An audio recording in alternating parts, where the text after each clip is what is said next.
เคก็คลิปนี้ก็จะมาเอาใจเพื่อนๆสาย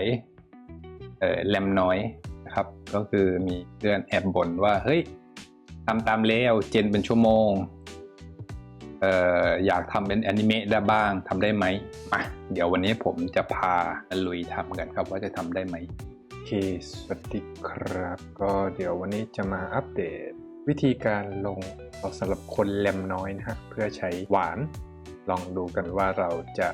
สามารถเจนได้ไหมเพราะไปเจอ workflow มาจาก TensorArt เขาบอกว่าเราสามารถใช้หวาน image video สำหรับคน VRAM ประมาณ8ซึ่ง upscale จนถึงระดับ 4K วิดีโอกันเลยน่าสนใจไหมครับสำหรับคนแรมน้อยแต่ก็ยังได้คุณภาพระดับ 4K งั้นเดี๋ยวผมจะมาทดลองกับRunpod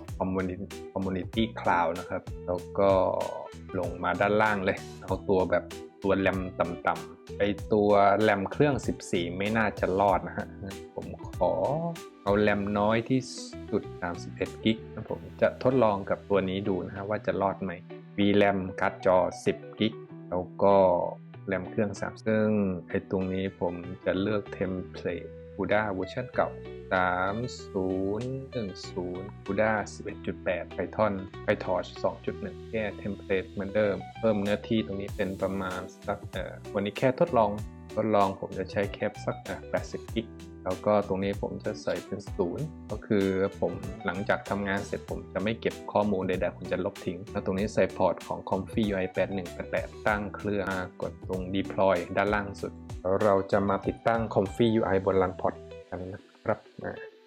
ทุกอย่าง Task Script Finish Pod Ready โอเคงั้นเราก็มากด Connect ตรงนี้เดี๋ยวรอให้ Jupyter มันขึ้นสีเขียวแป๊บหนึ่งมันกำลังติดตั้ง Jupyter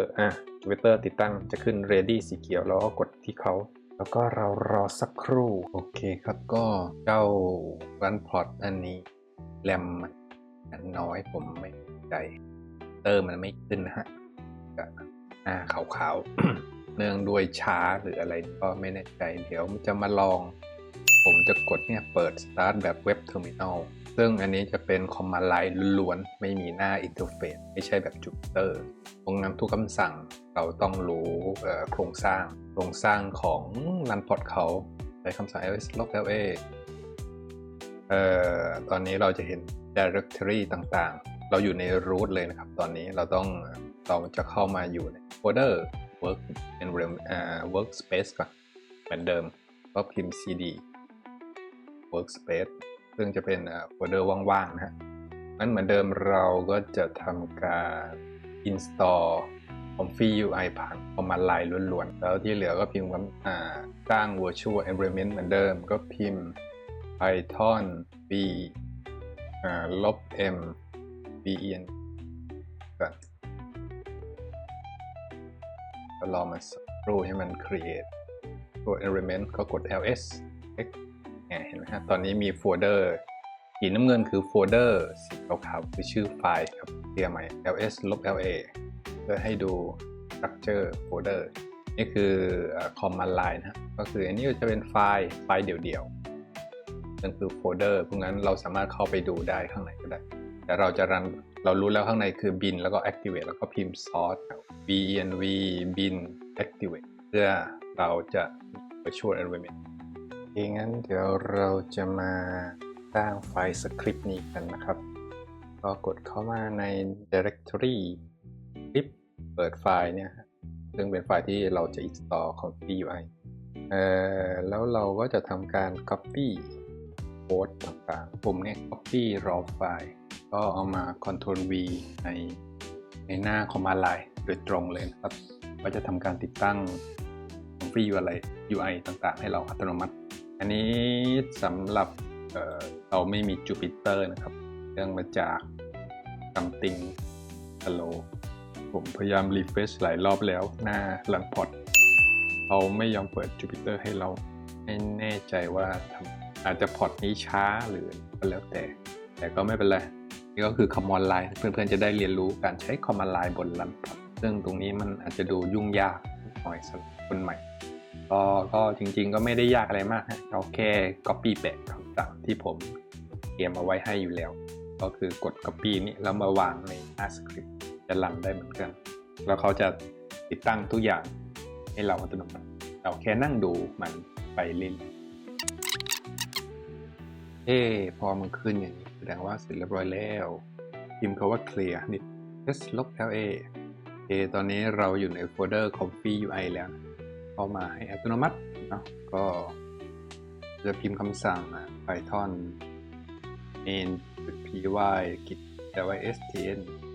start config ui เห็นฮะไม่ยากใช่ไหมครับตัวอย่างเตรียมทำมาให้แล้วก็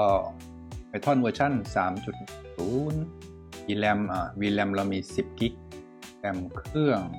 256กิกะไบต์เลยเหรอผมไม่แน่ใจฮะเพราะว่าตอนแรกในพอร์ตมันเขียนว่ามันให้แรมเครื่องเราแค่10เท่าไหร่30กิกะไบต์แต่ตรงนี้มันเห็นเป็น256กิกะไบต์เลยก็ถ้ามันให้เราก็ดีนะครับเยอะดีก็ GeForce 3080นู่นนั่นโอเคพอมันขึ้นแบบนี้แล้วแสดงว่า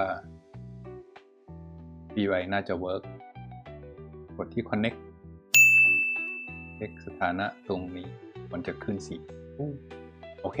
พอขึ้นสีเขียวเสร็จเราถึงกดลุ้นกันว่าจะขึ้นไหมหน้าดำๆที่คุ้นเคยแบบนี้ค่อยโล่งอกหน่อยนะอันนี้ก็คงจะเป็นเวอร์ชันล่าสุดของ Config UI โอเคก็คลิปนี้ก็จะมาเอาใจเพื่อนๆสายแรมน้อยนะครับก็คือมีเพื่อนแอบบ่นว่าเฮ้ย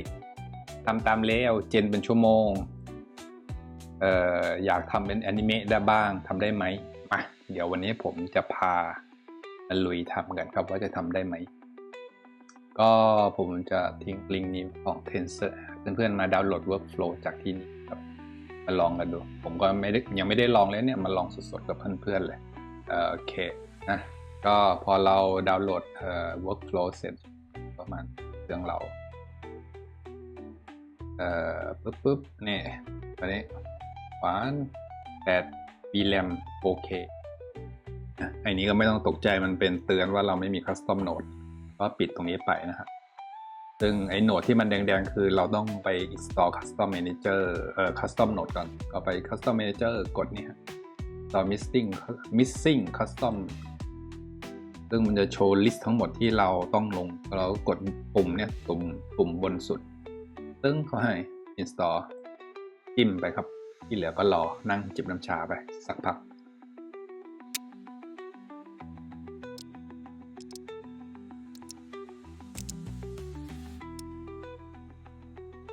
โอเคครับก็หลังจากเสร็จแล้วเราก็รีสตาร์ททันทีนึง ก็มาเดิมผมจะมาเชฟดูหน้า command line error อะไรไหมเวลาเรา install custom node ซึ่งพอเราลงมาหลายตัวตรงนี้เช็คดูโอเคทุกอย่างดูราบรื่นไม่มี error อะไรตรงนี้มันจะเขียนพอมันขึ้น IP address เราก็มา config อะไรเพื่อมา reload หน้าต่างเราโอเคทุกอย่างดูไม่มีสีแดงแล้วน่าจะ work ก็เหมือนเดิมฮะถ้าเพื่อนๆได้ดูเอพิโซดหวาน ControlNet นะครับที่ผมแชร์เอาไว้ก่อนหน้านี้ผมก็ได้แงะให้เพื่อนๆดูแล้วโครงสร้างของหวานมีอะไรบ้างนะเพื่อนๆกลับไปดูคลิปนั้นได้ก็เดี๋ยวผมจะมารีวิวให้ดูคร่าวๆตรงนี้เขาก็มีโมเดลตัวแต่โมเดลวันนี้เขาจะใช้ตัวเรียกว่า GGUF เดี๋ยวเราต้องไปหาดาวน์โหลดไอ้ตัวนี้ก่อนแล้วก็ตัวคลิปเขาใช้ตัว text file fp8 Vision fp8 ผมไม่แน่ใจว่ามีให้ดาวน์โหลดไหมดูโครงสร้างคร่าวๆก็เหมือนเดิมนะฮะกับหวาน ControlNet ที่เราเคยใช้วันก่อนตัว VAE เดี๋ยวเอามาอยู่กันตรงนี้นี่เป็นหวาน Image to Video ง่ายๆนะครับไม่ใช่ตัว ControlNet ซึ่งเขาใช้ workflow custom node อันนี้หวาน Image to Video แล้วก็เหมือนเดิมเขาจะใช้ตัว VAE Type เขาก็ใช้ตัวนี้เหมือนกันแล้วก็ Save ด้วย Combine ส่วน Interpolation คืออะไรมันเป็นตัวสร้างคลิปให้มันขยายเวลาขึ้นซึ่งเพื่อนๆสังเกตเนี่ยเขาตั้งเฟรมเรทเป็น24เฟรม per second นั่นหมายถึงเวลาเราเจนครั้งแรกเราใช้ตัวเฟรมเรทต่ำเพื่อให้มีรูปก่อนอะไรประมาณนั้น แล้วก็มาอัพเฟรมเรทเป็น24เฟรม per second โดยใช้ตัว Rive VFI ตัวนี้ซึ่งอันที่จริงผมไม่ได้สอนยังไม่ได้สอนในตัวนี้เลยเดี๋ยววันนี้เรามาทดลองกันดูนะครับซึ่งจริงๆก็ไม่ได้ยากอะไรก็คือใช้มันไปเลยเป็นโน้ตง่ายๆหลังจากนั้นเขาก็มี upscale ตรงนี้ด้วยเห็นไหมแล้วเขาก็ใช้ตัว clean โอ้โหเขาใช้2ชั้นเลย clean VLAM 2ตัวซึ่งสาเหตุที่เขาใช้ตรงนี้หลักๆก็คือไอ้พวกหลังจาก image คอมพิวเตอร์มันจะถูกใช้แรมเยอะใช่ไหมฮะหลังจาก image เสร็จทำงานเขาเลยมาเคลียร์แรมโอเคก็ทดลองดูก่อนว่าจะเวิร์กไหมเพราะงั้นเดี๋ยวเราไปหาโมเดลกันนะครับโมเดล Manager หวานวันนี้เราจะดาวน์โหลดตัว FP8 ตัวนี้นะครับจิ้มไปเลยส่วน Clip Vision H ตรงนี้เขาไม่มี FP8 เรามาลอง Google กันนะClip Vision H FP8 อันนี้น่าสนใจผมเคยเปิดไว้แล้วอันนี้เดี๋ยวกระโดดมาดูนี้ก่อนก็ได้แล้วเพื่อนๆมาหน้าเว็บหวาน GG ซึ่งไอ้ตรงเนี้ยผมมาลองเล่นวันก่อนค่อนข้างดีเลยอันนี้ถ้าเกิดเพื่อนๆยังไม่ได้เล่นเพื่อนๆมากดตรงนี้นะครับsetting เดี๋ยวผมปิดไปก่อนกดเพื่อนใหม่ถ้าเกิดใครเพิ่งเปิดหน้าเว็บนี้มันจะอย่างว่างๆประมาณนี้คือวันเนี้ยเราใช้พอร์ตเราต้องรู้ว่าเราใช้พอร์ตที่ผมใช้วันนี้คือแรม10 กิกแรม10 กิก3080แต่ตอนนี้แรมเครื่องเขาให้ผมมา125 กิกเลยโอ้ใจดีจังตอนแรกมันเขียนว่าแค่30 กว่ากิกสงสัยไม่มีคนใช้ เดาโอเคไม่เป็นไรก็เราใช้การ์ด3080แล้วก็มาเลือกการ์ด NVIDIA RTX 3080ใช่ไหมของผมใช้ตัว10 กิกการ์ดแรมกด add item ปุ๊บซึ่งเราสามารถอ่านได้ที่30 teraflop โอเคค่อนข้างโอเคอยู่การ์ดใบนี้ก็เลือก CPU เราน่าจะใช้ Intel นี่ผมไม่มีข้อมูลนะฮะว่าเครื่องตัว Run Port เขาใช้ Intel อะไรผมจะเอาเดาคร่าวๆตีต่ำไว้ก่อน i3 Gen 12ประมาณนี้นะฮะกลางๆโอเคแล้วกด Item นะฮะซึ่ง CPU มันไม่ได้เพิ่ม teraflop มากนะครับเพื่อไปสังเกตส่วน teraflop คืออะไรถ้าเป็นภาษาคอมพิวเตอร์ที่ผมเคยฟังมันเป็นอารมณ์เหมือนความเร็วในการคำนวณทางคณิตศาสตร์อะไรประมาณนั้นก็คือยิ่งเทเลฟลอปเยอะการคำนวณมันจะแบบโคตรละเร็วพวกซูเปอร์คอมพิวเตอร์อะไรพวกนั้นนะที่เขาคุยกันไม่เกี่ยวกับเรางั้นเพื่อนๆกดแบ็กมาตรงนี้ตรงเนี้ยมันเป็นเหมือนตัวไกด์ให้เราว่าเราสามารถใช้ GGUF เวอร์ชันอะไรได้บ้างโดยประมาณเพราะงั้นตรงเนี้ยผมก็จะไปหาดาวน์โหลดตัวสีเขียวๆเวอร์ชันของ Image 2 กันซึ่งถ้ามาดูที่ workflow ของเขา workflow เขาแนะนำให้โหลดตัว Q6K กลับมาดู Q6 ซึ่ง Q6K ด้วยการ์ดใบนี้มันไม่รอดนั้นผมจะไปหาดาวน์โหลดตัว Q4 แทนแล้วกันนะเนี่ยมันเป็นตัวหนึ่งให้เราช่วยเลือกตัวโมเดลได้ค่อนข้างดีให้เหมาะกับการ์ดเครื่องของเราทดลองจิ้มครับผมไม่แน่ใจว่านี่มันสำหรับตัวเวสนะคุณเราอย่างใช้เวสจิ้มดูไม่มี image ดูโอ้เลยนี่โอเคเจอละ image to video Q2K image to video 14 billion โอเคอยู่ในเกณฑ์สีเหลืองน่าจะช้าไม่น่าจะไวก็น่าจะมีแค่ไอ้ตัวนี้แหละ2 image to video โอเคเราดาวน์โหลดตัวนี้แล้วกันเราไม่ได้ดาวน์โหลดลงเครื่องเราจะดาวน์โหลดไปที่เซิร์ฟเวอร์ Runport แล้วก็ตรงนี้เรายังลง Custom Node อยู่เราดาวน์โหลดตัวโมเดลอยู่แป๊บนึงไม่เป็นไรงั้นจะกลับมาหน้า Runport Connect ผมจะเปิด Terminal ใหม่ก็ ls ตอนนี้เราจะเข้าไปใน Workspace กับพิมพ์ cd Workspace เคลียร์มันหน่อยแล้วก็เราจะต้องเข้าไปอยู่ในโมเดล diffusion model ก็เลือก cd config ui cd models s แล้วเราจะเข้าไปใน diffusion model โฟลเดอร์นี้นะฮะพิมพ์ cd diffusion model แล้วเราต้องไปหาไฟล์ชื่อ c80 u2k โอเคมันจะอยู่ในเนี่ยไฟล์โฟลเดอร์ของ made to video q2k เราจะใช้ตัวเล็กก่อน c80 ตัวนี้โอเคก็เลือกตัวนี้ครับเดี๋ยวผมจะ copy ลิงก์ไว้แล้วมากด copy ลิงก์ดาวน์โหลดอันนี้ก็กลับมาหน้าโมเดลที่อยู่ในโฟลเดอร์นี้ใช่ไหมฮะเรากด w get ตามด้วยลิงก์นี้ปึ๊บก็ให้รอสักพักตัว config ui อันนี้เราดาวน์โหลดโมเดล t5 เสร็จเรียบร้อยแล้วงั้นเดี๋ยวเราไปตามหาโมเดล VAE กันต่อซึ่งถ้าเรามาดูจากชื่อตัวเนี้ย t5 LFP8 ตัวนี้เราดาวน์โหลดแล้วเอกคลิปเราได้แล้ว GUF เราดาวน์โหลดมาแล้วที่เหลือลองมาหา VAE FP8 มีให้โหลดที่ไหนบ้างหวาน 2.1 VAE FP8 หวาน 2.1 VAE FP ไปปล่อยไว้ไหม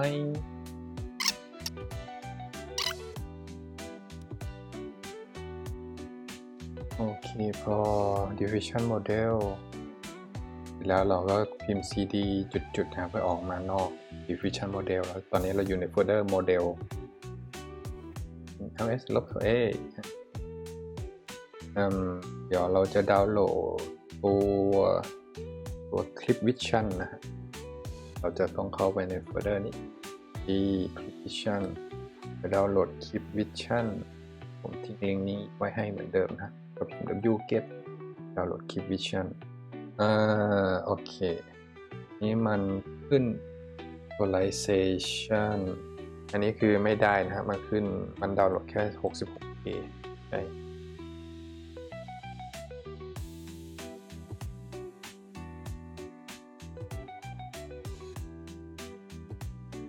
คือตรงนี้ให้เพื่อนๆมาสร้างโทเค็นนะมาตรง setting มาตรง access token มา create token เลือก read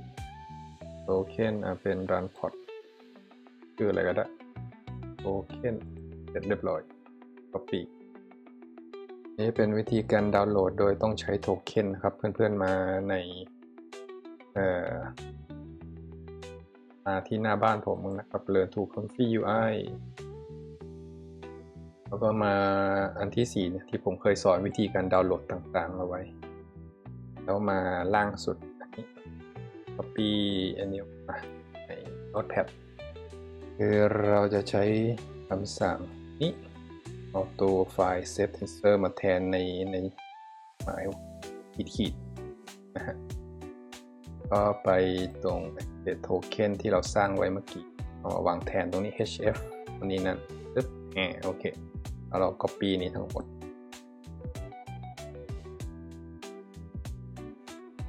ก็พอเราได้คลิปวิชั่นเรากดส่วน VAE ผมว่าผมจะเอาทดลองเอามาจากโมเดล Manager แล้วกันง่ายดี AE หวานมาตรงนี้ผมจะใช้อันนี้แล้วกันโอเคกด refresh ทีนึงกด back ซึ่งตรงนี้เราน่าจะได้โมเดลทุกอย่างครบแล้วเราก็มาทดลองไล่กดดูนะฮะโอเคตัวนี้ขึ้นมาแล้ว Q2K ตัว P8 นี้ขึ้นมาแล้ว Vision ขึ้นมาแล้ว AE เราจะใช้ของ Config UI ตัวปกติที่เหลือเราลองไปหารูปอะไรก็ได้อันนี้รูปที่ผมเคยเจนเอาไว้ฮะไปทำมิวสิกวิดีโอก็เดี๋ยว up scale เรายังไม่ทำ interpolation ปิดนี้ไปก่อนทดลองเอาแค่นี้ก่อนดูว่า workflow มันเป็นยังไงส่วน prompt เขาเขียนแค่ high quality เอาทุกอย่างตามเขา อย่างหลายๆอย่างก็เหมือนเดิมนะเราใช้16 fps length 49เราใช้16:2:32 49 เขาทำ3 วิเราเหลือแค่2 วิก็เอาเป็น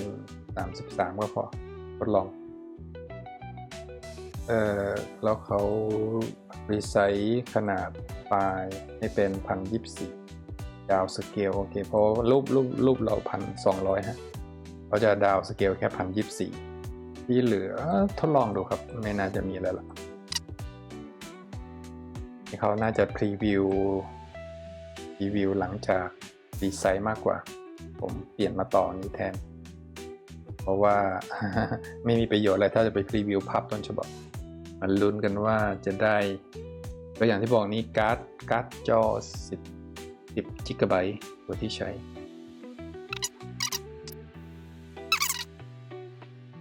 คือตรงเนี้ยเขียนว่าประมาณ36 second per iteration แปลว่า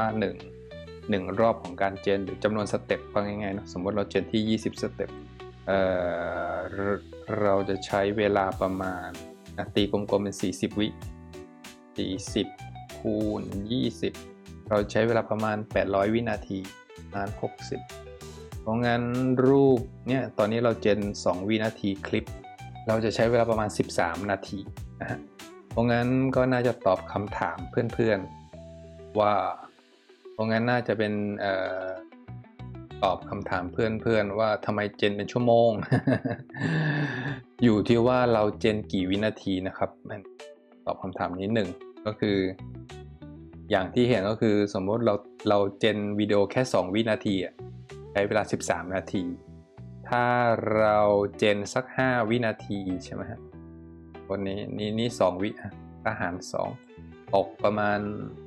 1 วินาทีใช้เวลาประมาณ6 นาทีในการเจนนาทีกลมๆเป็น7นะ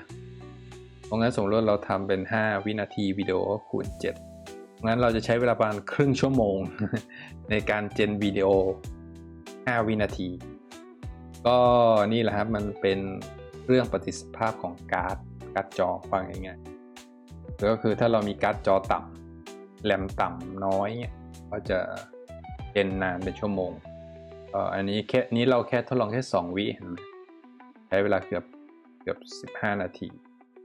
ก็ส่วนตัวความเห็นส่วนตัวนะครับใครที่บ้านเครื่องตัวเองมีการ์ดจอแรมน้อยกว่า16ไม่อยากเสียเงินก็ใช้คอมตัวเองใช่ไหมฮะแต่ว่าต้องรอนานหน่อยฉะนั้นนั่นคือคำตอบทำอะไรไม่ได้แต่ถ้าเกิดอยากได้รูปเร็วเจนไวเหมือนที่ผมแชร์ในคลิปถ้าอยากได้รูปเจนไวเหมือนที่ผมแชร์ในเนี้ยนั่นคือเพราะว่าผมใช้รันพอร์ตที่การ์ดจอพวก4080อะไรเงี้ยคืออาจจะใช้เงินช่วยแก้ปัญหานิดหน่อยเพื่อนๆก็มาลงต่อใช้คอมฟรีไว้บนรันพอร์ตแบบที่ผมแชร์สรุปจริงๆก็คือในเครื่องเราเอาไว้เจนรูปภาพนะถ้าเกิดจะเซฟเงินตรงนั้นเราจะใช้เครื่องเราเจนรูปภาพแต่ถ้าเกิดเราจะเจนวิดีโอแนะนำให้มาใช้พวกเครื่องสเปคแรงๆดีกว่าอย่างเช่นพวก4080 4090ก็ได้ก็ไม่แพงมากตกชั่วโมงละประมาณ10 กว่าบาทผมดูอันนี้รันพอร์ตผมไม่ได้สปอนเซอร์อะไรนะครับ ผมแค่ส่วนตัวผมรู้สึกว่ามันคุ้มค่าที่จะใช้ตรงนี้เช่นเครื่องในเครื่องดีๆหน่อยระดับ4080ราคาอยู่ที่ประมาณอะไรเนี่ย4080 0.28 US ดอลลาร์ 0.28 USD to THB ก็ตกประมาณ10 บาทนะว่าง่ายๆถ้าใช้เครื่อง4080แต่ส่วนตัวผมจะใช้เงินแก้ปัญหาผมรู้สึกว่ามันคุ้มค่ากับเวลาเจนวิดีโอผมจะโอเคลงทุนไปเลยก็คือหลักๆถ้าผมทำงานจริงๆผมจะเตรียมรูปมาก่อนล่วงหน้ารูปที่ผมอยากจะเจนวิดีโอซึ่งผมจะเจน5 วินาทีคลิปมันใช้เวลาแค่ประมาณ2 นาที3 นาทีโดยประมาณเพื่อนๆคิดดูแล้วกันถ้าเกิดเราจะมาใช้รันพอร์ตแต่เจนวิดีโอด้วยการ์ดพวกนี้มันไม่คุ้ม มันกินเวลาแล้วเราก็ต้องเสียตังค่าเวลาตรงนี้ด้วยแต่ถ้าเกิดเราใช้คอมที่มันแรงๆไปเลยลงทุนหน่อยชั่วโมงละ20 บาทแต่ว่าเราเจนได้เพิ่มขึ้นตั้งคิดดูแล้วกัน5 วิผมเจนอยู่ที่ประมาณ3 นาทีใช่ไหมฮะเอาคุ้มๆไปเลยสมมติเราเจน3 นาที60 นาทีคือ1 ชั่วโมงถ้าผมเช่า3นั่นหมายถึงใน1 ชั่วโมงผมสามารถเจนคลิปได้ถึง20 คลิปนั่นก็คือเหลือเฟือที่ผมจะเอาไปทำตัดต่อวิดีโอได้ละ20 คลิปนี้ประมาณนะฮะแต่ถ้าเกิดใครที่มาใช้เครื่องแบบเนี้ยบนรันพอร์ตแต่มาเช่าเครื่องต่ำๆก็เห็นไหมฮะผมก็ยังต้องเสียเวลาตรงนี้ไป1 ชั่วโมงเจนได้4 คลิปประมาณใช่ไหมฮะซึ่งไม่คุ้มผมว่าก็ลงทุนไปเลยถ้าลงทุนบนรันพอร์ตแล้วลงทุนการ์ดดีๆไปเลยเร็วเปิด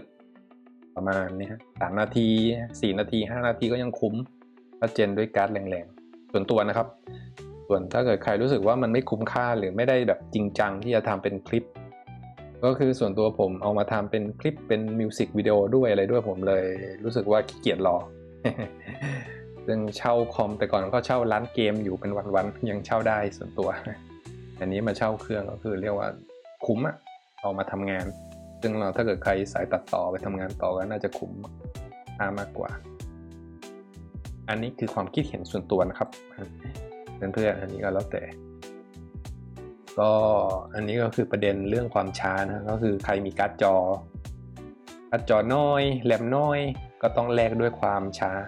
แต่ถ้าเกิดใครไม่ติดเรื่องความช้าก็เจนทิ้งไว้สักชั่วโมงแล้วค่อยกลับมาดูก็จะได้สคริปต์อะไรเงี้ยก็ไม่ต้องมาลงทุนแบบผมแบบใช้รันพอร์ตอะไรอย่างนี้ก็ได้นะฮะก็น่าจะตอบคำถามเพื่อนคนนี้นะครับว่าทำไมเย็นเป็นชั่วโมงนะครับแล้วก็อยากทำอนิเมะเดี๋ยวแต่ผมจะมาแชร์อีกวิธีว่าทำยังไงให้มันเป็นอนิเมะนะครับก็เดี๋ยวรอนี้ให้มันเสร็จก่อนก็เดี๋ยวเราจะทดลอง Tcache แต่ Tcache ผมเคยลองกับ GGUF แล้วมันจะไม่ค่อยเวิร์กครับก็สำหรับอีกวิธีหนึ่งในการใช้เงินแก้ปัญหาครับผมก็ส่วนตัวผมก็เพิ่งมาใช้เซอร์วิสของเว็บนี้ฮะ Running Hub คืออะไรเป็นเว็บของคนจีนซึ่งเขาก็เรียกว่ามี workflow community ของเขาค่อนข้างแข็งแรงเลยแหละเว็บนี้ผมตามดูหลายๆคลิปของคนใน YouTube นะฮะที่เป็นคนจีนเขาเรียกว่าได้คุณภาพคลิปค่อนข้างระดับเทพเลยเพราะงั้นเรื่อง workflow นี้เขามีรองรับให้เราอยู่แล้วแล้วก็ผมจะมาแชร์รีวิวที่ผมใช้ส่วนตัวอย่างเช่น workflow พวกนี้ผมก็ได้ไปหามาจากในที่เขาแชร์ไว้scale วิดีโออะไรพวกนี้ค่อนข้างดีเลยนะเช่นเราจะทดลองเรื่อง waste ก็เหมือนเดิมอันนี้ใช้เงินแก้ปัญหา ก็สำหรับใครที่อยากทดลองใช้ก็ได้ผมก็มีเรียกว่าเขามีลิงก์ให้จากผมเพื่อนๆจะได้เครดิตฟรีประมาณ500เครดิตเพื่อเอามาเจนรูปเล่นถ้าใครสนใจก็เดี๋ยวแชร์ไว้ให้ก็อันที่จริงอันเนี้ยมันก็อาจจะไม่ค่อยเหมาะกับเพื่อนใหม่นะครับเพราะว่ามันจะดูยากก็คือผมก็เลยยังไม่ค่อยแนะนำเท่าไหร่สำหรับคนใหม่แต่ถ้าเกิดคนที่โปรแล้วรู้เรื่องของการต่อโน้ตก็ผมว่ามันเป็นเครื่องมือที่ดีเลยแหละเอามาใช้ได้เลยทันทีแต่แค่ข้อเสียเป็นภาษาจีนก็ไม่ต้องกลัวมันเราเดาได้แหละมันคืออะไรหรือใช้ Google Translate เอาก็ตรงนี้ไม่มีอะไรเลยจิ้มรันอย่างเดียวไม่ต้องคิดมากสำหรับเว็บนี้คือเขาทำตัวอย่างมาให้เราพร้อมเสร็จสับก็อย่างหน่อยนี้มันเป็น image to video ก็หลักๆก็คือเขาจะฟีดวิดีโอฟีดรูปภาพใช่ไหมฮะเรารู้สึกเซิร์ฟเวอร์เขารันที่4090ก็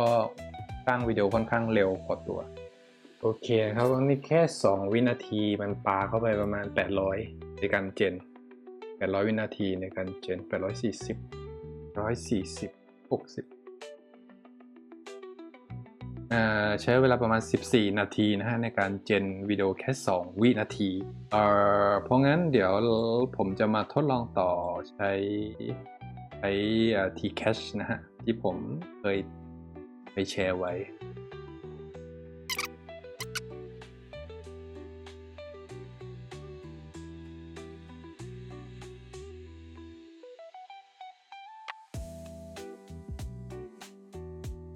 โอเคนะครับก็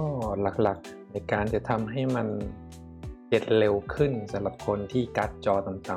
ำๆสิ่งหนึ่งที่เราจะทำสมมุติเราเล่นกับ Image to Video เนาะอย่างเช่นตัวอย่างรูปนี้เราควรลดขนาดให้มันเหลือสักอยู่ในกรอบประมาณ512พิกเซลแล้วก็แน่นอนเพราะว่าเราเล่นที่480พิกเซลจริงๆ480รูปมันสามารถขยายได้มากสุดประมาณ850พิกเซลเนาะแต่เราจะลองเล่นที่512พิกเซลค่อนข้างเป็นค่ามาตรฐานในการเจนรูปภาพเข้าไปก็เพื่อนๆสังเกตนะว่าพอเราลดขนาด ไฟล์พิกเซลลงให้มันเจนจะเห็นว่าเนี่ยต่อรอบในการเจนอยู่ที่ประมาณ8วิเนาะก็ช่วยได้ในระดับหนึ่งส่วนที่2คือจำนวนสเต็ปสมมติเราเจนที่20สเต็ปเนี่ยมันก็คูณเข้าไป8คูณ20เนาะก็หลายนาทีอันนี้ผมทดลองเล่นๆ2วินาทีกดสั่งในพร้อมให้มันตวัดดาบแต่มันก็นะ2วิมันยังมองไม่ค่อยเห็นแอคชั่นมากแต่ว่านี่แค่ทดลองก่อนแล้วผมสร้างสำหรับอนิเมะทดลองที่8สเต็ปเฟรมเรทก็พอ8เดี๋ยวสิ่งหนึ่งที่ผมจะมาทดลองให้ดูว่าจะเวิร์กไหมก็คือต่อด้วย Tcache เดี๋ยวเราทดลองตัวนี้ก่อนตัวปกติที่เคยใช้ซึ่งบางทีมันerror อันนี้ต้องมาลองแบบ Image to Video 480p อันนี้ผมจะทดลองใช้สกิปที่ 0.1 การสกิปตรงเนี้ยบางทีมันทำให้รูปภาพอาจจะต่างไปจากภาพต้นฉบับแล้วสกิปเฟรมสุดท้ายประมาณ 0.8 ประมาณทดลองดูก่อนไม่รู้จะเวิร์กไหมแล้วก็เราอาจจะลดเหลือสัก10ทดลอง10ก่อนดูว่าภาพมาโอเคแล้วก็ตรงนี้ผมจะเพิ่ม CFG เป็นสัก6นิดหน่อยตอนนี้เครื่องนี้นะฮะผมใช้การ์ดจอ3080แล้วก็แรมเครื่องประมาณ32 GB ทดสอบโดยใช้นี่เราใช้ GGUF Model นะฮะก็คือ One Image to Video 14 billion แต่ว่าเป็น480ตัวเล็กแต่ว่าเราใช้ Quantile 2K ตัวนี้ GGUF นี่คือโมเดลที่เราใช้แล้วก็ก่อนหน้าที่จะใช้ Tcache มันเจนที่ประมาณ118 second ซึ่งผมใช้20เจนวิดีโอเฟรมเรทอยู่ที่8 fps เต็งผมทดลองแค่2วินาทีก็คือ10มันใช้เวลาเจนประมาณ180 เกินในการเจนแล้วก็ตอนนี้8 fps ก็เล็งอันนี้ทดลองที่10สเต็ปไม่น่าจะเวิร์กเดี๋ยวผมเพิ่มเป็น10ทดลองดูกันการลดสเต็ปคือลดคุณภาพของรูปนะครับเราต้องมาแลกคุณภาพกับความเร็วลองดูแล้วก็ผมใส่ Tcache เข้าไปด้วยซึ่งรูปเบลอรูปอะไรนี้เดี๋ยวเราค่อยไป upscale อีกทีนึงตอนนี้ทดลองดูก่อนว่ามันจะเวิร์กไหมกับก็ตอนนี้ต่อสเต็ปมันเจนอยู่ที่ประมาณ8วินาทีซึ่งตอนนี้เราต่อเข้ากับทีแล้วก็ผมเอาโมเดล2ตัวนี้มาเสริมเพราะมันเป็นตัวช่วยเจนเรื่องคำนวณบางอย่างในการเจนรูปภาพเจนวิดีโอก็เลยเอามาใส่เพิ่มคลิปตรงนี้ผมจำไม่ได้ว่าควรเป็นเท่าไหร่ทดลองดูอยู่ที่ประมาณ 4-8 ถ้าจำไม่ผิดก็ทดลองไปเรื่อยๆแต่ตอนนี้เราพยายามหาจุดที่ทำให้รูปการ์ตูนมันชัดที่สุดแล้วก็เร็วที่สุดในการเจนที่ทำได้ก็อันนี้พร้อมผมแค่บอกว่าให้มัน แกว่งดาบแค่นั้นเองง่ายๆเห็นไหมว่ายังไม่แกว่งดาบตามพร้อมที่เขาเขียนเพิ่มนี้เป็น8แล้วกัน FG พอใช้ Tcache อยู่ที่ประมาณ80 วินะฮะอันนี้เพิ่มเป็น15แบบแต่ว่าบวก Tcache ที่ประมาณ82วินาทีในการเจนโอเคนะฮะโดยประมาณเดี๋ยว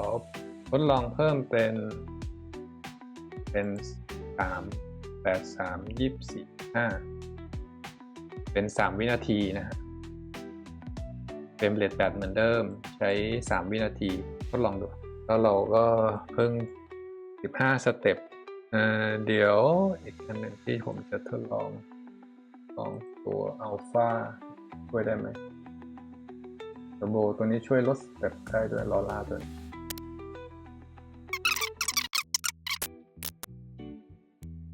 ส่วนเดี๋ยวเราจะทดลอง GGF แต่ตัวใหญ่ขึ้นมาหน่อยคือจะ 720p นะ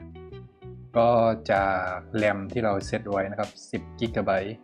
3080ตัวที่เขาแนะนำได้อาจจะได้ที่สุดก็คือเนี่ย Q3KS หรือ Q3M เนาะก็ S คือ small M คือตัวใหญ่มานิดนึงเพราะงั้นเราตีต่ำไว้ก่อนเอาเราตัว S นะจะดาวน์โหลด Image Video Brilliant 72แน่นอนช้ากว่าตัว 480 เราจะใช้ Q3 KS ตัวนี้ตัวน้อยสุดแล้วที่ลิงก์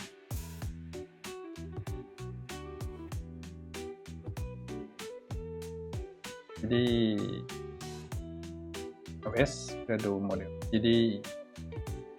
Diffusion โมเดล S จะดาวน์โหลดตัวนี้ด้วย 20p PUF โอเคก็มาดูกันครับอันนี้ผมปรับนู่นนี่นั่นนิดหน่อยแต่ที่ผมเอามาแต่งก็คือใช้ Flux Turbo LoRa เพื่อให้เจนที่8 เฟรม per second 8 สเต็ปเนาะก็จะใช้เวลาประมาณ80 วิซึ่งลดได้ค่อนข้าง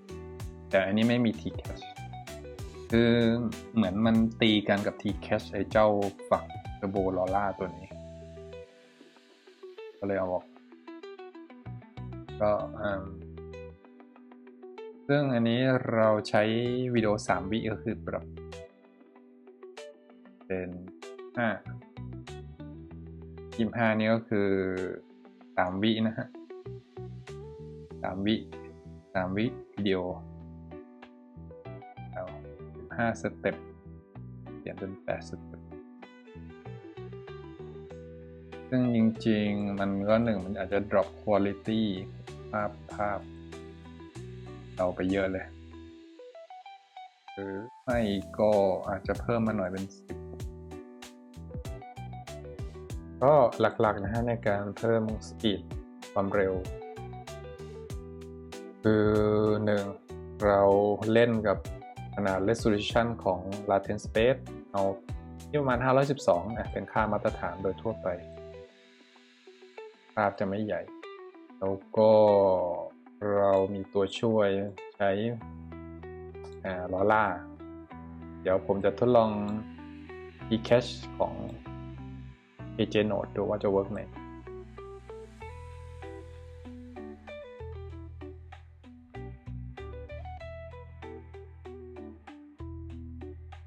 น่าจะอยู่ที่ Plum แล้วด้วยเดี๋ยวเก็บ Plum ครับ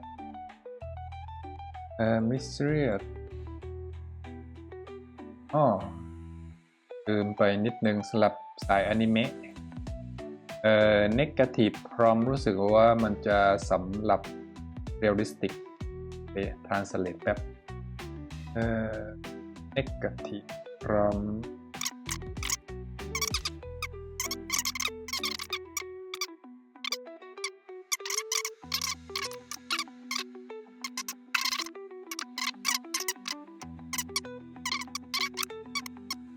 ลองพลอมด้วยก็ตีกลมๆเมื่อกี้ใช้เวลา87 วิ โอเคนะฮะก็คือจะเร็วในระดับหนึ่งแต่ quality เราต้องมาแลกเรื่อง quality ซึ่งเราต้องไปหาจุดที่มันโอเค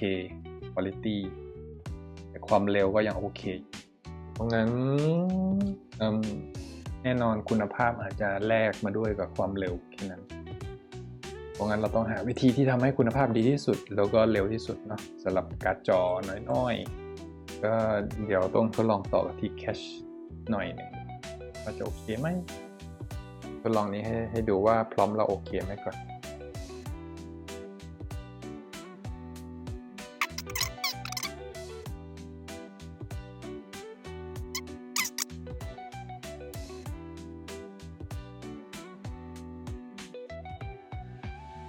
ก็อยู่ที่ประมาณ7 วิต่อสเต็ปก็เนี่ยฮะหลักๆคือ1เราต้องเลือกรูปเดาว่าการ์ดจอระดับนี้ใช้ resolution ประมาณนี้ก็พอค่อยไปทดลอง up scale เอาทีหลังคงไม่ต้องเล่นใน workflow ตัวใหญ่ๆมากครับแต่ว่าก็เดี๋ยวจะทดลองให้ดูถ้าเพิ่มเป็น1024จะเป็นก็กระพริบตาแต่ว่านางยังไม่ยอมใส่หน้ากากเดี๋ยวทดลองให้ resolution สำหรับ854ได้854เอา resolution 480เอาเต็มเขียนตรงนี้เป็น854ก็อันนี้ต้องกำกับไว้ด้วยอันนี้เราใช้ 512p 512p ที่ประมาณ87ถึง94วินาทีในการเจนแต่ว่าเดี๋ยวนี้เราลองเพิ่มนิดหน่อยเพิ่มไอเนี้ยจาก512เป็น854ซึ่งเป็นความยาวมากที่สุดสำหรับ 480p โมเดลประมาณนั้นนะถ้าเราเพิ่ม resolution ของรูปต้นฉบับให้เป็น854จะเป็นเจนนานเท่าไหร่รูปต้นฉบับมันแค่700เดี๋ยวเราต้องเปลี่ยนเป็น upscale if smaller เพราะว่าภาพต้นฉบับมันแค่700เราต้องการ854อะไรอันนี้คือตอนนี้มันเจนที่700ตรงนี้เช็คก็ได้เพิ่มมาเป็นประมาณ12ต่อสเต็ป2 วินาทีต่อสเต็ป3 วิโดยการเพิ่ม resolution จะตีกลมๆ150 160 วินาทีในการเจนถ้าให้เดาก็ตก2 นาทีเนาะ120 นาที150 วินาทีปึ๊บเสร็จแล้วอย่างที่กะไว้ดิ ตกอยู่ที่142 วินาทีในการเจนแต่ภาพนี้เดี๋ยวเราต้องมาแต่งน่าจะต้องเราปรับเป็น4ก็พอลองดูตามมันดีน้อยเราปรับเป็น8นี่ว่ะปรับมาเป็น1ก็คือมันไม่ยอมตามพร้อมถ้าเกิดเราปรับเป็น8ลืมไปลองใหม่ก็อันนี้เดี๋ยวเปลี่ยนนิดหน่อยเอาเป็น4 fg กับ d 1งั้นเดี๋ยวมันจะจินตนาการเป็นนู่นนี่นั่นแรนดอมไปเรื่อยเปื่อยตอนนี้เราเปลี่ยนมาเป็น854แล้วอันนี้คือ resolution ที่แบบใหญ่สุดแล้วนะสำหรับโมเดล 480p ก็ขึ้นมา20 วินาทีต่อสเต็ปก็น่าตีกลมๆประมาณ200นะประมาณ200s 200 second ก็สำหรับสายอนิเมะเดาว่าใช้แค่ 480p ก็พอแล้วก็สำหรับคนการ์ดจอได้น้อยด้วยก็เหมาะด้วยเดียวแต่เดี๋ยวจะทดลองให้ดูถ้าเกิดเป็น 720p จะเป็นอยากทดลอง T-Cache ด้วย T-Cache ถ้าเกิด T-Cache มันเวิร์กกับ GTF มันจะแจ๋วเลยก็น่าจะลดได้เยอะโอเคนะฮะก็หลักๆก็คือ เราใช้แค่3 วิมันไม่ต้องปิดหน้ากากก็ได้กับพริบตาเนียนๆอยู่เนาะสายอนิเมะก็หลักๆเดี๋ยวมารีวิวกันแรปก็ตอนนี้เรายังใช้ตัวช่วยก็คือมี GGUF Q2 อันนี้สำหรับสายอนิเมะเนาะถ้าเกิดพวกภาพ portrait ภาพจริงอาจจะต้องเปลี่ยนนิดหน่อยแต่ก็ดูอีกทีน่าจะเวิร์กแล้วก็ diffusion model แล้วก็เราก็ใส่ตัวลอร่าอันนี้ผมไม่ได้เปลี่ยนชื่อนะอันนี้คือ turbo lora ปลั๊กเทอร์โบลอร่าเดี๋ยวผมทิ้งลิงก์ให้มันเป็นตัวช่วยทำให้เจนสเต็ปน้อย แล้วก็ผมใส่2โหนดนี้ขึ้นมามันช่วยทำให้การคำนวณทางคณิตศาสตร์ของเจเนเรตวิดีโอเร็วขึ้นอีกนิดนึงแล้วก็สำหรับสายอนิเมะเนาะอย่าลืมมาเปลี่ยนในนี้ว่าเราไม่ควรใส่พวกรูปภาพรูปวาดในนี้เพราะว่าพร้อมโดยทั่วไปมันจะใส่มาให้เพราะว่ามันสำหรับภาพเสมือนจริงอันนี้ต้องมาแก้ด้วยถ้าเกิดเป็นสายอนิเมะหรือถ้าเกิดเป็นสายพวกรูปถ่ายรูปภาพจริงๆก็ต้องเอาพวก painting drawing มาใส่ในเพื่อเราไม่ต้องการให้เป็นรูปวาดอะไรประมาณนี้เนาะผม negative prompt ส่วน positive prompt ก็ใส่ตามรูปต้นฉบับของเราที่กะที่ประมาณวิ่งอยู่ที่ประมาณ211 second สำหรับคลิปเราทำคลิป3 วินาทีตกอยู่ที่ประมาณ200 second ในการเจนก็ reference รูปภาพสำหรับทดลองนะแนะนำทดลองนะให้ใช้รูปเล็กก่อนให้มาแก้ตรงเนี้ย resolution ตรงนี้สำหรับถ้าเรายังทดลองเป็น512เป็นค่ามาตรฐานแค่512เพื่อทดลองพร้อมทดลองอะไรไปก่อนอย่าเพิ่งใช้รูปใหญ่ให้ก็4แล้วก็ตรงนี้เราต้องบอกว่า down scale ถ้าเกิดรูปมันใหญ่นะก็อย่างตัวอย่างนี้เรารู้ว่ารูปต้นฉบับเรามัน700ก็คือมองด้านที่ยาวที่สุด700นะเพราะงั้นมันจะรีสเกลด้านนี้ให้เท่ากับค่าตรงนี้ที่เราเซตแล้วก็ proportion เราจะ keep proportion เดี๋ยวมันก็แก้ให้เราอัตโนมัติเพราะงั้นเดี๋ยวพอเจนแล้วรูปความยาวสุดอยู่ที่ประมาณ512เดี๋ยวทดลองอีกทีให้ดูก็ได้512ความเร็วแล้วก็เฟรมเรทเวลาเราเซฟที่8 fps แล้วก็เลงส์ก็อย่างที่เคยสอนว่าเลงส์ใช้สูตร fps คูณเวลาบวก1ก็ตอนนี้เราต้องการ3วินาทีก็8324บวก25แล้วก็สเต็ปอันนี้เราจริงๆปกติมัน20เราลดเหลือแค่10เราใช้เทอร์โบลอร่ามาช่วยส่วน CFG นี้ให้ลองปรับตั้งแต่4 5 6 7 8 9 10ทดลองไปเรื่อยๆยิ่งค่าสูงมันยิ่งทำให้ตามพร้อมมากขึ้นอะไรประมาณนั้นให้ลองเดี๋ยวคราวหน้าลองเปลี่ยนเป็น6ดูแล้วดีน้อยนี่ก็คือความจินตนาการของโมเดล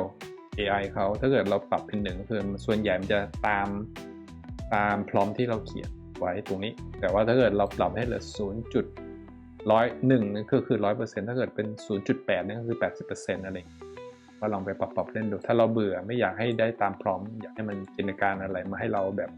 แปลกๆก็ใส่ไปเพราะหลักๆในพร้อมนี้เราเขียนให้มันผู้หญิงใส่หน้ากากนะแต่ว่า3วินาทีอาจจะไม่ ยังไม่ทันให้แอคชั่นปิดหน้ากากภาพเป็นผู้หญิงปิดตา มันยังไม่ค่อยตามพร้อมส่วนความเร็วเนี่ยจะวิ่งอยู่ที่ประมาณนี้แหละถ้า512เมื่อกี้เจนอยู่ที่เท่าไหร่87วินาทีเหมือนเดิมถ้าเกิดใช้ resolution เนี่ยจะวิ่งอยู่ที่ประมาณ 80-90 วินาทีต่อวิดีโอ3วินาทีลองไปเล่นกันดูยังไม่ได้ลอง Tcache ให้เลยเดี๋ยวทดลองดูครับถ้า Tcache เวิร์กกับ GG ไว้มันจะแจ๋วเลยน่าจะเร่งสปีดได้เยอะ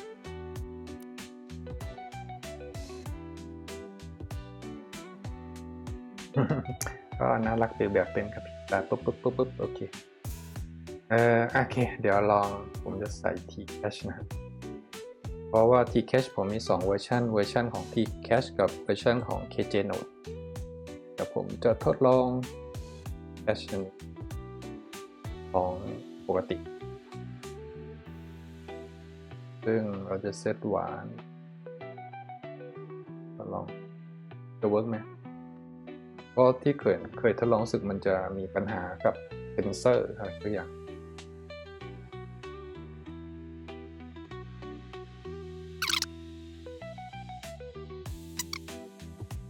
ก็เร็วขึ้นมาถึง75 วิเดี๋ยวประมาณ75-76 วิก็ไม่ได้ต่างกันมากกับใช้หรือไม่ใช้แถมคุณภาพดรอปไปเยอะเลย Tcache ก็ต้องไปทดลองกันดูนะครับ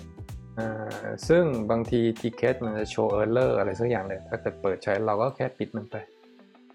ก็มันไม่ค่อยเสถียรนะผมว่าไม่รู้กับ GG เดี๋ยวผมจะมาลองใช้แบบ KJ Note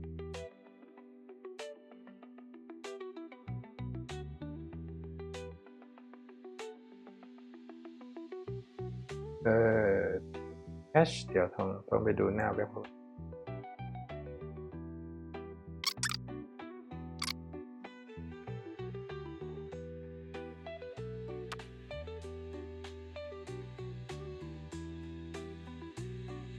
Image to Video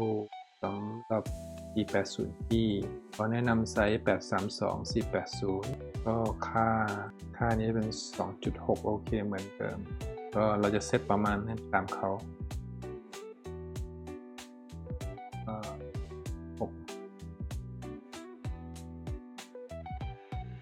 ที่เหลือผมจะเอาไว้เป็นเหมือนเดิมนี่คือ TCAT ของ KJ Note นั่นno models เวลาขึ้นแบบนี้ก็คือมันไม่มีโมเดลนี้ให้เราไป pip install แล้วก็ต่อ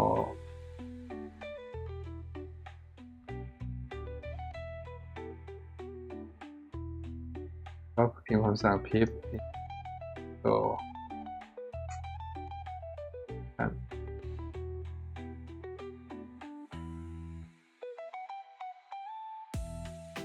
สตาร์ท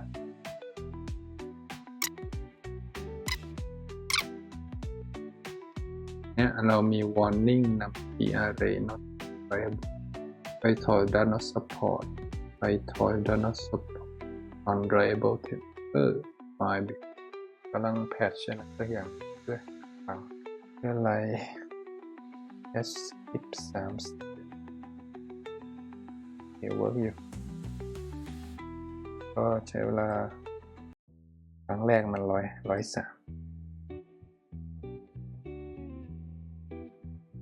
ใช้ของ KJ Note TCache KJ นะ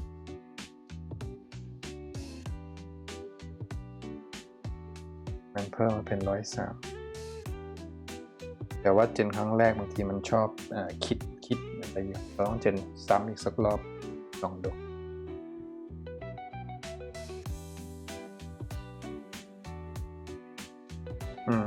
เหลือ60 วิละเร็วขึ้นเพราะงั้นพอส่วนใหญ่พอใช้ TCache ครั้งแรกมันจะคิดคำนวณอะไรสักอย่างเลยยังไม่เร็วเราต้องเจนซ้ำก็ตีกลมๆ TCache ลดเวลามาเลย60เกือบครึ่งเลยนะโดยประมาณก็ถือว่าช่วยความเร็วขึ้นเยอะเพราะงั้นถ้าเรามี TCache เราจะมาลองเพิ่มให้เป็น5 วินาทีวิดีโอกันดูก็อย่างเช่น8เฟรม8 5 40 41ตอนนี้เราเจนวิดีโอ5 วิลองดูพอมันเร็วขึ้นละนี่ของ KJ Note ก็ลองใหม่อันนี้ตอนนี้เราเปลี่ยนมาเป็นเล็งเป็น41ละก็คือ5 วิวิดีโอ8สเต็ปได้10สเต็ปดิเพิ่ม10เพราะว่าจริงๆ Turbo Aurora มันได้8แต่รู้สึกว่า8แล้วมันคุณภาพไม่ค่อยดีผมเลยเพิ่มเป็น10 Oh my god ไม่รอดถ้าขึ้นอย่างนี้นะฮะก็คือเมมตุยครับ เพื่อนๆดูตรงนี้นะครับข้อความเนี่ยถ้าเจอข้อความแบบนี้นั่นหมายถึงแรมเครื่องเราไม่รอด5 วิไม่รอดก็คงน่าจะได้แค่3 วิสำหรับแรมประมาณนี้นั่นคือวิธีแก้คือเพื่อนๆต้องไปซื้อแรมเพิ่มซื้อการ์ดจอเพิ่มประมาณนั้นวิธีแก้ถ้าอยากให้รอดเพราะว่าเครื่องเรามันได้แค่ประมาณนี้เพราะงั้นจะลองซ้ำอีกสักรอบแต่โชคดี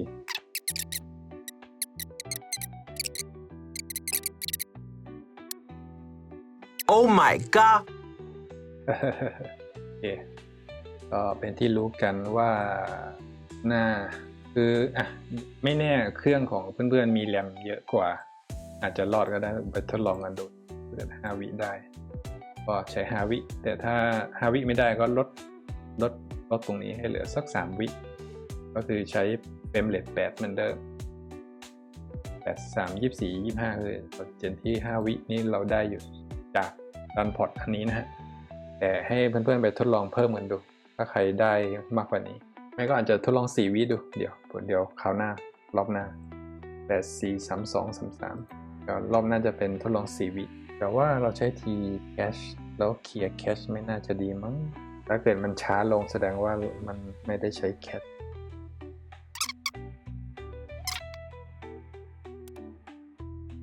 ผมลบอันนี้ก่อนเพราะว่าเราใช้ T cache ไม่น่าจะต้องเคลียร์ cache ไม่รู้นะฮะเดาว่าเราต้องการ cache มาใช้ก็ไม่แน่ใจว่าจำเป็นแต่มัน warning VRAM เราเคลียร์แค่ VRAM ก็พอ4 วิได้อยู่ถ้าแปลกๆนั่น มันไม่ค่อยเป็นพรอมต้องเลยก็4 วิที่ประมาณ94เดี๋ยวเราไม่รู้จะรอดไหมกับ Frame Interpolation อันนี้ก็ใช้แรมโคตรเยอะเลยเพราะว่า workflow นี้เขาบอกว่าเขาสามารถ upscale ได้ยัน 4K แต่ถ้าแรมตุยแค่นี้มันไม่น่าจะรอดมั้งนะครับเดี๋ยวเราทดลองกันก็70 วิโอเควิ่งอยู่ที่ประมาณ70ถึง90สำหรับresolution 512 10 สเต็ป4 วินาทีน่าจะได้แม็กส่วนสลับเครื่องของผมตอนนี้ของเพื่อนๆไปทดลองกันเองนะโอเคน่าจะประมาณนี้ในส่วนของปรับจูน workflow เดี๋ยวเราจะมาลองเพิ่ม upscale จำนวนเฟรมจาก8ไปเป็น16ดูให้เป็น2เท่าก็เปิดโหนดนี้แล้วก็เอาตรงนี้ลากมาใส่ในนี้เลยเปิดเขาให้แล้วโหนดนี้เราจะไม่ใช้เราจะเก็บแรมก็คือให้มันส่งภาพโดยตรงเข้ามาในซึ่งโหนดนี้เรียกว่าโหนด RIFE เป็นโหนดตัวเพิ่มเฟรมมันมีโหนดเดียวไม่ต้องคิดอะไรมากเพื่อนๆใช้ตามนี้โดยประมาณ clear cache after n อันนี้มันก็ช่วย clear cache เป็นในตัวด้วยทุก10แต่ว่าอันนี้เรามีเฟรมทั้งหมดประมาณเท่าไหร่เรามี33เฟรมโอเคทุกๆ10เฟรมเขาจะเคลียร์ให้เราลดเหลือ8แล้วกัน8 3 24ก็ multiplier ก็คือเพิ่มเป็น2เท่าก็คือตรงนี้เปลี่ยนเป็นแค่16ก่อนทดลองดูนี่เรียกว่า one smooth แต่จริงๆมันเรียกว่า interpolation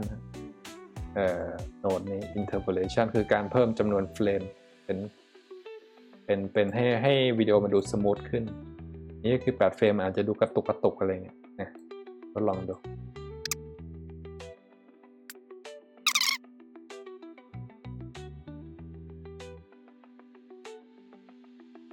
ก็อันนี้มันอยู่ที่ประมาณ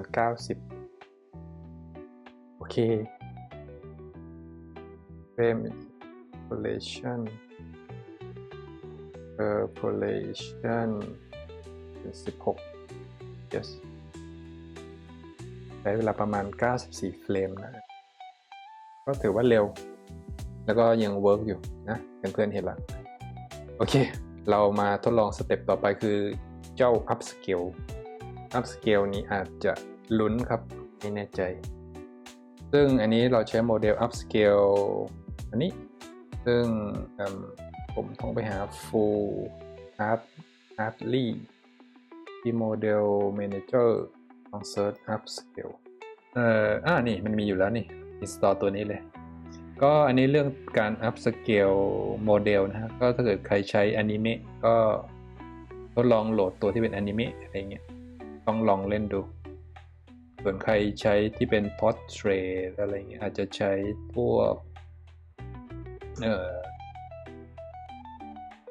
ต้องไปหาโหลดเอาข้างนอกบางทีถ้าไม่มีก็เอาตัวนี้อันนี้คือสำหรับ portrait แต่เดี๋ยวเรามาทดลองอันนี้กันตัว anime ครับอันนี้น่าจะสำหรับสายเรียกว่าอะไรสาย portrait สายภาพจริงเสร็จแล้วก็ refresh ทีหนึ่งกด back เพราะงั้นเราจะเลือกตัว anime ฮะเพราะว่าเราเล่นอันนี้ 4x มันกระเด้งจาก16มาเป็นก็ลืมทดลองเรายังไม่ได้ทดลอง24เฟรมต่อ second เลยจาก8มาเป็น24 3เท่าดูว่าเมมจะตุยไหม ทดลองดู แต่ VRAM 8นี้ผมไม่แน่ใจนะเพื่อนๆใครใช้ VRAM 8แล้วทำตามคลิปนี้ฝากคอมเมนต์ด้วยนะว่ารอดหรือไม่รอดจะได้เป็นความรู้กับเพื่อนๆด้วยเพราะว่าเครื่องนี้เราใช้ VRAM 10 กิกโอเครอดอยู่24 เฟรม per second ภาพก็จะสมูทขึ้นเยอะเลยงั้นสายอันเนี้ยเพราะงั้นถ้าเกิดได้24นี่แจ๋วเลยสามารถเอาไปทำระดับวิดีโอได้ละเพราะว่าถ้าเป็น24 เฟรม per second เวลาใช้ทำบน YouTube ทำมิวสิกวิดีโอนี่แหละส่วนกริยาท่าทางนี้อยู่ที่พร้อมเราเลยเราต้องไปแก้เอาอีกทีที่เราแค่ทดลองนะครับเพราะงั้นอยู่ที่ประมาณ84โอ้ก็ไม่ถึงไม่ขี้เหร่เนี่ยการเจนโอเคไม่ต่างกันมากมาอัพสเกลอันนี้คือลุ้นนะฮะลุ้นกันว่าจะรอดหรือไม่รอด ถ้าไม่ได้เราอาจจะต้องลดจำนวนการอัพสเกลแป๊บนึงอันนี้คือตอนนี้ resolution เราอยู่ที่เท่าไหร่อ่ะ512ดูแล้วรอดไม่แย่ว้าผมอยู่เด้อ1,024 คูณ20ดิไม่ใช่1,024ไปครับนี่คือ2028เท่าไหร่นะ2048ใช่ไหมก็คือ up scale final production เลยครับนะ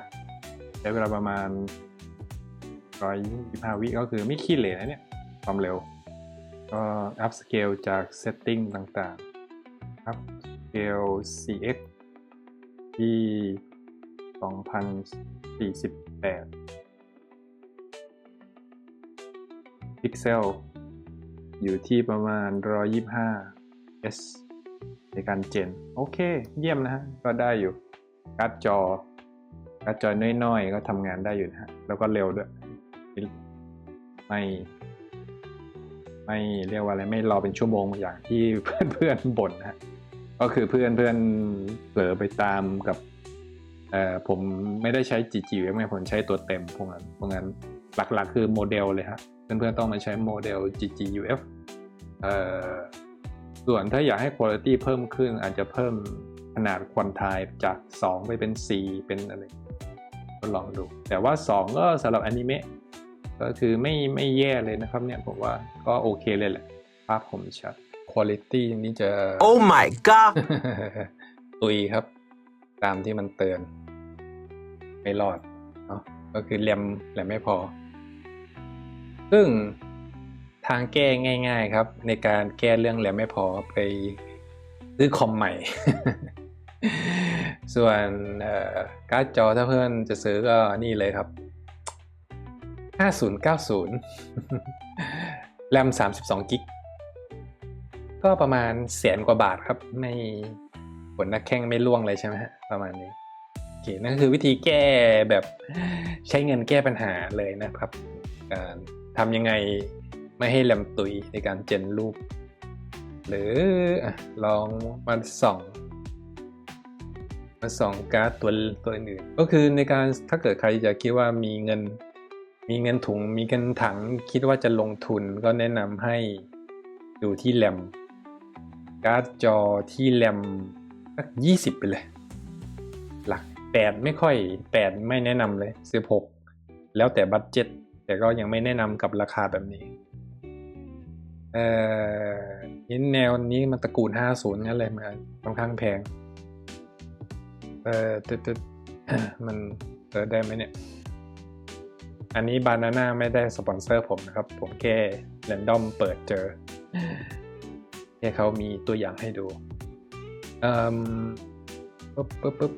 8 กิกไม่แนะนำ12 กิกก็พอถูกพอไถ10,000 กว่าบาทก็เนี่ยเอาเรื่องอยู่นะเนี่ย5070 20,000 12 กิกแต่ว่าในใจผมถ้าเกิดผมจะซื้อจริงๆผมจะเก็บตังค์ซื้อสัก16ขึ้นไป16นี่ก็อยู่ที่ประมาณ 40,000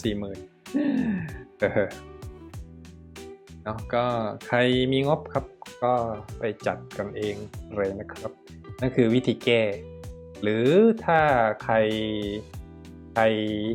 ไม่มีงบผมก็นี่แหละรันพอร์ตนี่แหละ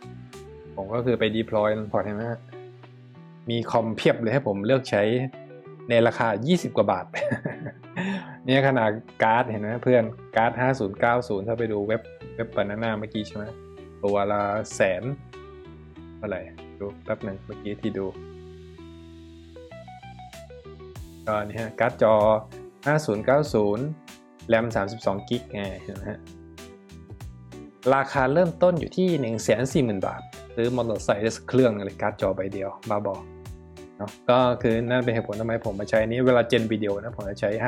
5090แต่ถ้าเกิดผมเขียนโค้ดทั่วไปอะไรเงี้ยผมใช้3080นี่แหละตกชั่วโมงละเท่าไหร่ 4-5 บาทก็ถูกนะอะไรประมาณนั้นเพราะงั้นถ้าเกิดใครสนใจจะลองใช้รันพอร์ตผมก็จะทิ้งลิงก์ของผมไว้ข้างล่างนะครับเพื่อนๆก็สามารถเข้ามาอาจจะได้ส่วนลดนู่นนี่นั่นนะผมก็ไม่รู้เหมือนกันนะฮะถ้าเกิดใครใช้ลิงก์ของผมในที่ผมทิ้งลิงก์ไว้ใน description นะครับถ้าใครจะใช้รันพอร์ตก็มาใช้ได้เลยเนาะก็ถือว่าวันนี้ผมมารีวิวให้แล้วว่าสำหรับคนการ์ดจอน้อยๆทำยังไงเพราะงั้นโดยสรุปก็คือ1ไปหาโมเดลQ2 เนาะก็คือไปที่หน้าเว็บนี้เดี๋ยวผมทิ้งลิงก์เว็บนี้ไว้ให้หวาน GGUF แล้วมาเซตสเปคของเพื่อนเลยแล้วก็ทดลองสีแดงไม่แนะนำเมมตุยแน่นอนก็สีเหลืองยังปริมสีเขียวโอเคนะฮะ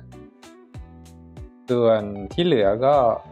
ทดลองดูทดลองใช้ทดลองอะไรพอได้แรมGGWeb แล้วก็มาโหลดตัว FP8 ตัวนี้สำหรับตัวคลิปแล้วก็ Clip Vision ก็ไปหาโหลดตัว FP8 ตัวนี้ Clip Vision H FP8 ส่วน VAE ผมโหลดเอามาจากใน Comfy UI ของเขาเลยแล้วก็ที่สำคัญคือ Resolution ตอนนี้เครื่องนี้มัน GPU แค่10 กิกนะผมต้องได้แค่ที่512มากกว่านี้รู้สึกแรมไม่พอแล้วก็เซตเลงส์ที่มากที่สุดที่ผมเซตได้ตรงนี้แล้วก็ได้ประมาณ4 วินาทีอันนี้เพื่อนๆต้องไปทดลองกันดูนะ1 2 3 4 5 6อะไรก็ทดลองกันดูว่าแต่ละคนใช้เท่าไหร่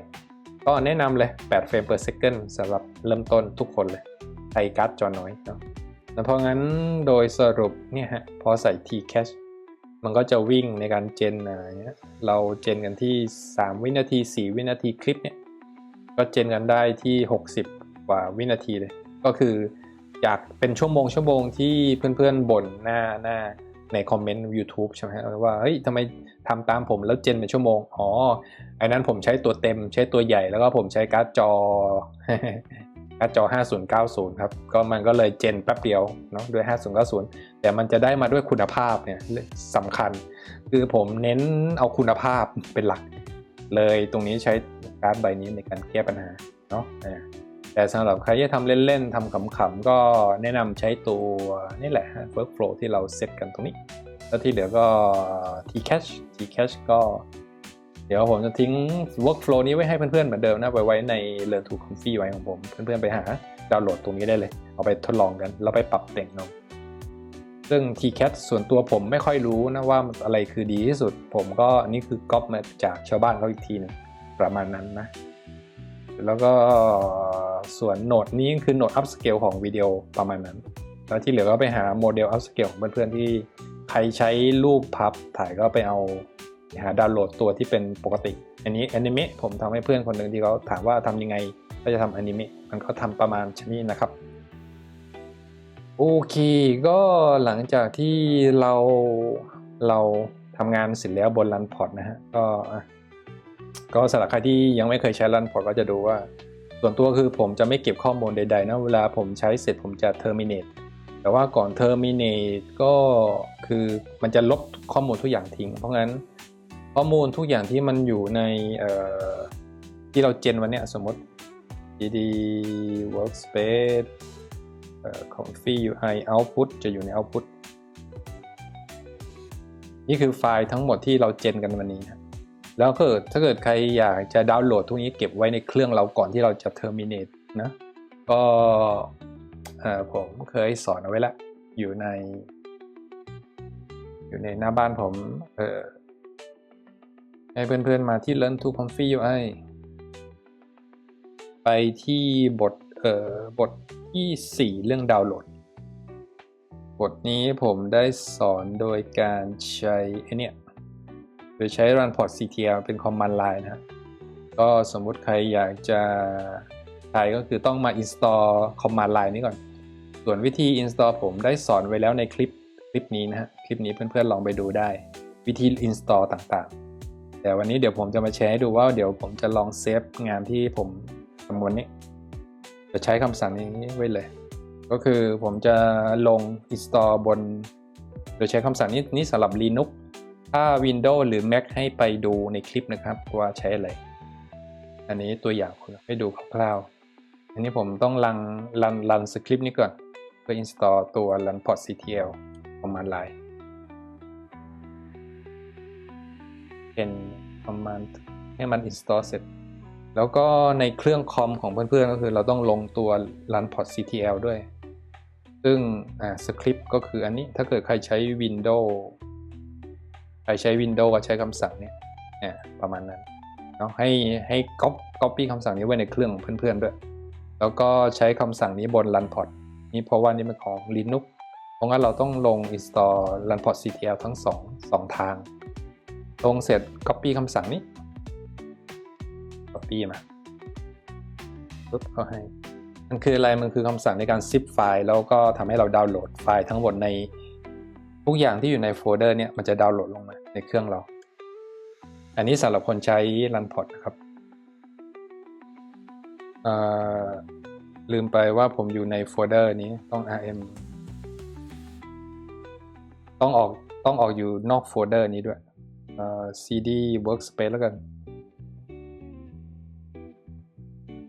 ต้องออกมากันแล้วใช้คำสั่งนี้โอเคพอใช้คำสั่งนี้เราไม่ควรอยู่ในโฟลเดอร์ output ไม่งั้นเดี๋ยวมันสร้างคือตอนนี้มันคือสร้าง zip ไฟล์ชื่อ output นี่ประมาณนั้นซึ่งขนาดไฟล์คือ140 เมกะไบต์แล้วพอตรงนี้ผมจะมาเปิดตัว terminal ในของผมใช้ Mac นะครับผมจะเปิด terminal ของเพื่อนใช้ Windows Shell อะไรประมาณนั้นซึ่งเดี๋ยวเปิดแป๊บหนึ่งอันนี้คือ terminal ใน MacBook ของผม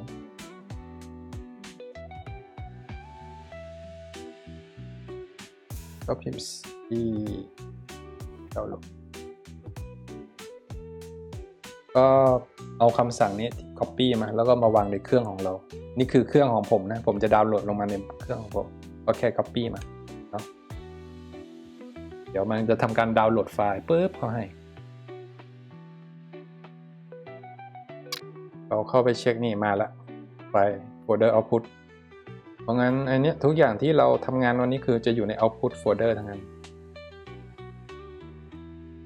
ทุกอัน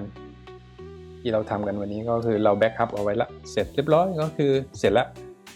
ที่เหลือผมก็จะไม่เก็บอะไรเลยผมจะลบทิ้งเพราะว่าเหตุผลถ้าเกิดผม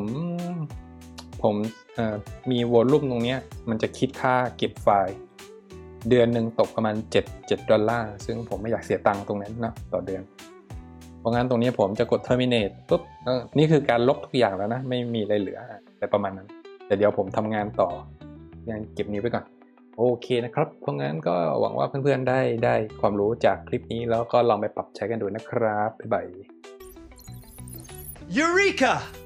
I found it! Welcome to channel iMate24.